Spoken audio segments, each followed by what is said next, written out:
Olá pessoal, bem-vindos à nossa 15ª aula do nosso curso de História Geral. E agora, efetivamente, chegamos no momento da transição da Idade Média para a Idade Moderna. E é preciso nos perguntar o que faz com que esse processo seja tão importante que, de certa forma, nós ainda vivemos na modernidade até os dias de hoje, mesmo que em nível de eras historiográficas já temos feito também a transição da Idade Moderna para a Idade Contemporânea. O que acontece? Nós vimos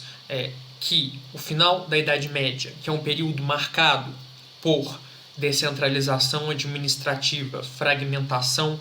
política, união da Europa Ocidental de forma frágil em torno do elemento transcendental religioso da cristandade, focado no papado, na igreja, como um órgão de atuação continental e internacional, né, que constrange os poderes locais. A nobreza também constrange o poder nacional dos reis através da sua autonomia local, através dos seus privilégios, das suas capacidades, né, de tributar, de proteger o povo diretamente, etc., né, de promover a subsistência através do regime feudal. Esse é o modelo, efetivamente, de Idade Média que entrará em colapso no século XIV. E no século XIV, então, nós temos diversos elementos que gerarão a queda dessa estrutura e a necessidade de um processo de correção desses problemas que desembocará na modernidade. E existem três vertentes principais para esse processo histórico. O primeiro é um grande problema, desencadeado até por causas que podem se considerar naturais. A Europa passou por um período grave de fome do ano de 1315 até 1317, o que gerou uma disruptura das expectativas muito forte. E, efetivamente, ela sofreu um abalo demográfico civilizacional com a peste negra, 1347 e 1348, na qual, num curto espaço de tempo, de uma forma muito intensa, 1/3 da população da Europa é dizimada numa velocidade estrondosa, tal qual nenhuma outra guerra conseguiu fazer. Nós estamos vendo aí uma representação do desespero para enterrar os mortos, e encontrar uma forma de estancar a propagação da doença. E isso realmente gerou consequências não apenas na mentalidade do povo, mas demonstrou a ineficiência da estrutura totalmente descentralizada, que não conseguiu solucionar o problema e dar uma resposta à altura, e ao mesmo tempo gerou um abalo de subsistência, de fome, de baixa da produção, de baixa da mão de obra, de uma precarização da qualidade de vida, então gerando diversos problemas que desembocam em uma questão de segurança que vai aí em três vertentes. Você tem, efetivamente, no século XIV, revoltas camponesas que, dado o peso das obrigações servis, diversos sistemas de tributação em cima do servo, a talha, a corveia, a banalidade, todas as formas que o senhor feudal tem de conseguir fazer com que o servo produza de forma obrigatória e vinculada necessariamente àquela propriedade de terra do senhor feudal. Você tem, então, uma revolta contra essa nobreza que era, então, a protagonista do cenário político durante a Idade Média, inclusive com alguns massacres de casas nobres, enfim. E você tem, ao mesmo tempo, essa nobreza fragilizada com medo das revoltas camponesas, não conseguindo exatamente se articular enquanto casta social dirigente para fazer frente a essa ameaça, e ao mesmo tempo em brigas internas. Como sempre, a Idade Média é uma idade muito marcial, muito militarizada. A nobreza vive, o prestígio da nobreza vive do combate, da guerra, dos que guerreiam, o seu prestígio, sua cavalaria, depende, sua ordem depende essencialmente do confronto. Então, em grandes guerras civis, ou em guerras entre países, ou em guerras até externas, contra inimigos civilizacionais. Você tem um enfraquecimento dessa nobreza por guerras internas, civis, ou rixas feudais de casas de nobres contra casas de nobres, e efetivamente guerras maiores entre estados que demandam uma unidade do país e uma unidade do elemento armado do Estado que não existia durante o feudalismo. E o terceiro elemento é realmente uma crise do elemento religioso que até então provia esse elemento aglutinador da sociedade e homogeneizador e balizador da ordem internacional através da atuação do papado, que se fragmenta muito com o movimento conciliarista, com o início de movimentos pré-reformadores, com o cisma do Ocidente, que só é resolvido no Concílio de Constância de 1415, de 1414 até 1418, na verdade. Então, resolvendo o problema papal em 15. Então você tem uma queda do prestígio e da capacidade da igreja de ser esse elemento realmente acomatizador de todas essas questões, e que imediatamente no início da modernidade desembocaria na reforma, né, e na fragmentação do mapa religioso da Europa, que só contribuiria ainda mais com todos esses problemas que nós estamos falando do final do século XIV. Todos esses problemas convergem para um mesmo vetor de solução, que é a necessidade de um poder central nacional que organize essas questões. Então você tem,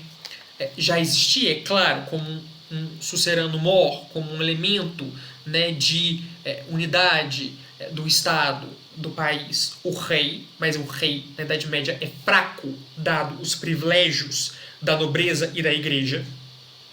E você, então, encontra essa saída, que é uma saída de acomatação social no reforço da autoridade real, que no final acaba sendo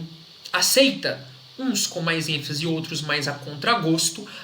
o reforço da autoridade real como a saída para todos esses problemas da crise do século XIV. Então você tem, por um lado, o povo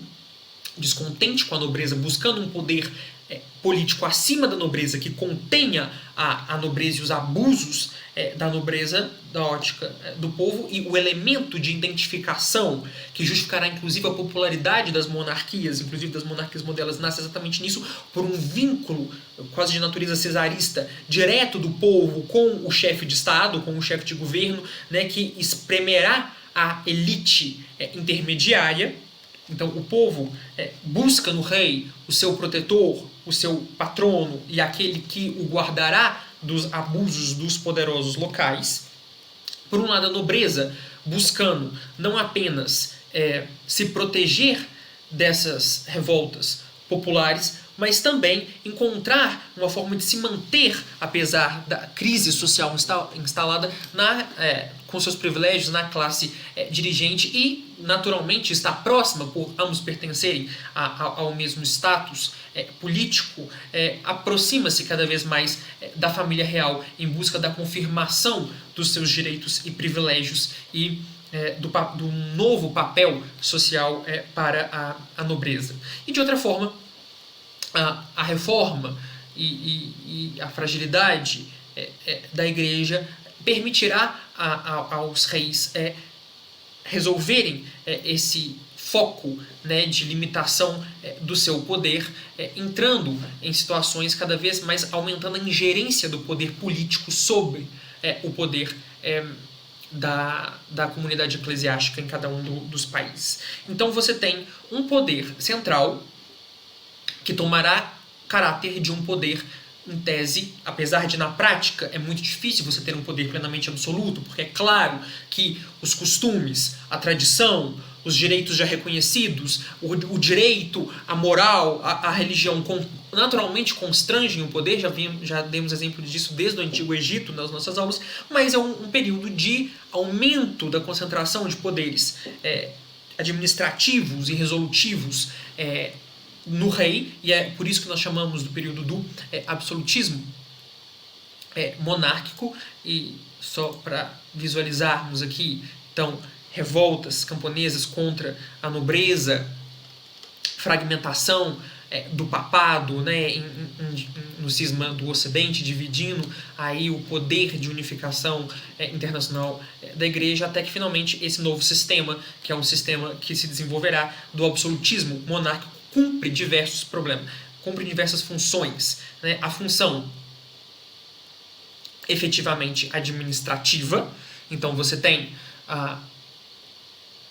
uma única lei e um único sistema governativo que será aplicado ao país com base na lei régia, né, da legislação real, que trará coesão administrativa, que criará um exército permanente, não apenas para conter os focos de rebelião interna, mas para se preparar frente a problemas, né, de guerras e de invasão externa. Ao mesmo tempo, criará uma burocracia profissional que conseguirá exercer a autoridade do governo central por todo o território e em todos os níveis, né, de atuação de vida que a lei necessariamente abarcará. Você tem uma concentração da pluralidade de sistemas jurídicos. Então você tem a legislação feudal, você tem a legislação régia, você tem o direito canônico, você tem o direito das corporações de ofício. Tudo isso, o caminho é para que se concentre na legislação do governo central emitida pelo rei, e o direito romano, a apropriação do direito romano, que é especialmente do Império Romano, que é de natureza do reforço da autoridade do imperador, ou seja, de um poder central, né, de um poder que seja pleno, que seja de dominus, efetivamente esse resgate do direito romano será muito importante para esse caminho de concentração legal, mas também de promoção econômica. E aqui você tem vários mecanismos que o Estado passará a ter para promover desenvolvimento econômico e agradar, inclusive, a casta emergente do final da Idade Média por excelência, que é a burguesia. Com o desenvolvimento tecnológico, com o desenvolvimento das técnicas de agricultura, produz-se excedente. Esse excedente é comercializado nas feiras das grandes cidades, isso renovará o comércio na Europa. Inclusive o comércio marítimo, né, é promovido pelas cidades repúblicas mercantis italianas, por exemplo. Então você tem várias medidas do Estado que agrada a burguesia, que tem cada vez um papel mais relevante, e a burguesia se associará umbilicalmente ao regime absolutista como alguém que lhe garante segurança, o que é imprescindível para os negócios, que lhe garante uma moeda única, que é imprescindível para os negócios, que lhe garante pesos e medidas não mais definidos por cada feudo, mas nacionalmente. Um reino que terá uma visão mercantilista de acumulação de capital, acumulação de metais preciosos, de balança comercial favorável, de instauração de monopólios de atividades mercantis que delegará a nobres ou a burgueses proeminentes. Então você tem a burguesia, né, os novos homens, que eram muito mal vistos pela nobreza, mas, por exemplo, Luís XIV, que nós vemos aí, que é o clássico do absolutismo, empregava como seus ministros muitos burgueses, pessoas que não tinham nascimento nobre, mas que ele reconhecida pelo seu mérito e pela sua trajetória pessoal de vida e não hereditária, né? Você tem inclusive o seu ministro das Finanças, Colbert, como um homem de confiança dele, que tinha essa mentalidade mercantil burguesa muito aflorada. E você tem, então, esse sistema mercantilista que tentará dar conta, né, da necessidade de estabilização e de crescimento econômico. Então você tem o povo, a burguesia e a nobreza apoiando esse absolutismo monárquico e a igreja não conseguindo mais cumprir esse papel. Então você tem inclusive essa concentração de poder que permitirá grandes projetos nacionais, inclusive às vezes de expansão do território, às vezes por guerras intra-Europa, mas também por expansões via descobrimentos, né, via colonialismo do século XVI. Então você tem aqui, né, um império português sediado no Brasil, um império espanhol, né, o início de colonização britânica nos Estados Unidos e no Canadá, francesa também nos Estados Unidos e no Canadá, holandesa nas Guianas, e a América será o continente por excelência do colonialismo no século XVI, com outros poucos entrepostos comerciais na África e na Ásia, mas realmente o colonialismo da África e da Ásia se dará com maior plenitude na idade contemporânea, no imperialismo do século XIX, que é outro tipo de imperialismo em detrimento do imperialismo do século XVI. O imperialismo do século XVI que é muito focado na utilização das colônias como insumo, né, como provenientes de matérias-primas exóticas, especiarias, pau-brasil, ouro, prata, diamantes, mas também como uma parte exterior em relação à metrópole com que ela consegue ter comércio privilegiado e estabelecimento de balanças comerciais favoráveis para o reino. Todo esse processo, é claro, é teoretizado por grandes expoentes. Nicolau Maquiavel, que é o pai o marco do realismo pragmático político, desenvolverá um conceito extremamente importante para essa época, que é a razão de Estado, ou seja, a legitimação extramoral de tudo aquilo que o príncipe, que é o governante, em nome do Estado, precisa fazer para garantir os objetivos do Estado, para garantir tudo que a preservação, a perpetuidade, a prosperidade desse Estado. O Jean Baudin desenvolvendo nos 6 livros da República aqui como sentido de res pública, ou seja, a coisa pública sinônimo de Estado, não república versus monarquia, mas república como toda a possibilidade de exercício de poder político em comunidade. Então, nos 6 livros da República de Jean Baudin, ele estabelece a unicidade do poder e a necessidade do poder estar nas mãos não de elementos extra-Estado, como efetivamente estava no direito da igreja, no direito das corporações, no direito consuetudinário, né, dos usos e costumes dos povos bárbaros, mas no Estado, e no Estado que produz racionalmente e intencionalmente a legislação, sediado nas mãos do rei. E Bossuet, pregador na corte do rei Luís XIV, que no seu Política segundo as Sagradas Escrituras defenderia o direito divino dos reis como legado direto de Nosso Senhor na Terra, que efetivamente seria, portanto, irrepreensível e irretocável nesse exercício do poder, apesar de ter as obrigações morais de ser, obviamente, um bom príncipe cristão, dado os parâmetros morais, teológicos e religiosos da época. Por favor, não cometam o simplicionismo, o lugar comum, o simplificador ao extremo de muitas aulas, muitos professores, muitos materiais didáticos, de colocar Thomas Hobbes como um teórico do absolutismo monárquico. Hobbes é um teórico do monismo estatal. A preocupação de Hobbes é que o Estado seja o detentor pleno, único, inequívoco e absoluto de soberania, mas quem detém as rédeas desse Estado não é a preocupação principal. Inclusive, sempre que no Leviatã refere-se ao soberano, Hobbes fala um homem ou a assembleia de homens que detém a soberania. Quando o Leviatã foi publicado, ele foi entendido, na verdade, como dado que era, obviamente, um marco teórico contratualista, ou seja, que coloca o nascimento do Estado na vontade dos cidadãos constituintes do Estado, que delegam a sua autonomia para a soberania do Estado. Ele foi visto muito mais como um contratualista republicano, então, porque presumia a possibilidade da assembleia de homens ser o soberano, não necessariamente o rei, e também a origem do poder não em caráter hereditário, divino, mas em origem contratual. Então eu gosto de frisar a diferença da obra de Hobbes, que está muito mais situado no meio das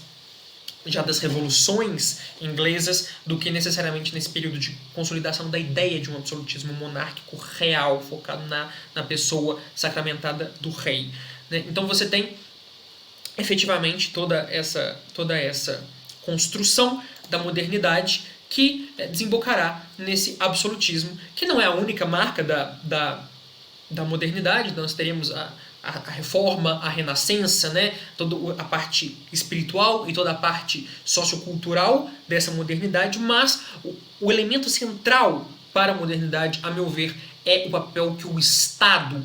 toma, o Estado centralizado, o Estado nacional toma frente ao que era enxergado na Idade Média. Então, entretenimento, diferente do que era na Idade Média, em que as esperanças estavam numa ordem transcendental religiosa e o dia a dia administrativo político estava na comunidade local, você tem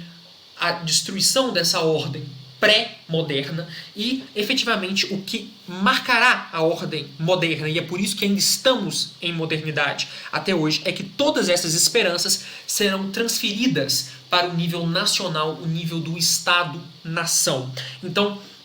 essa expansão territorial e essa fragilidade religiosa que diminuirá o nível de homogeneidade do povo e demandará que surja um elemento aglutinador fora,